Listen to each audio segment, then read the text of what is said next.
السلام عليكم وكيد محمد عبد الله وحان هلكن كديري غلينيا امان يرنا او تيرينيا مانسه يرو قابل امينه عبد قود oo ah dhalinyarada qurbaha ku dhalatay dalka Mareykanka oo dhaqankeeda iyo hidaheeda iyo suugaantii afka Soomaaliyeed aad ugu dhiiratay ilaa dalkiina gaadhay oo dad badan sidii dhaqanka hidaha loo ilaalin lahaa iyadoo kaga fiicanba marka anigoo iyada dhiiri gelinaya kuna hambalyeynaya hawsha ay hayso ayaa waxaan idhi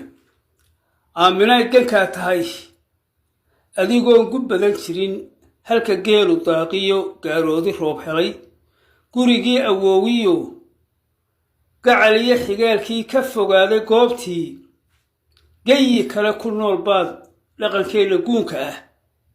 naftu gaar u jamatee marka uu gurroogdo gole lagu kulmaa jiray garoon heesa lagu tumo dhalinyaro gudaysaa gawaan ay butaysteen garabka isa saaro gurxanka iyo jiibtiyo gole la isku laba rogo sacabkay garaacaan wuxuu gaari jiray meel geedigu ka laba dhaxo maanta way ka guurto goob laguma dheelo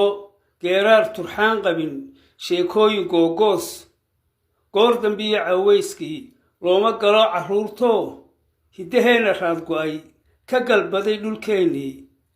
markuu gabay dadweynii Sacuudigan gurmadaye gurigii Hargeysiyo golihii hidaha tegay godka laga ilduufee garan waaye ruux kale adigaa gufeeyo garaad fiiro dheerba guuluhu ku siiyo gacal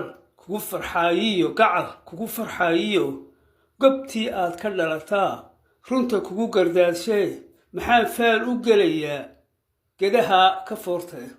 Wassalaamu calaykum.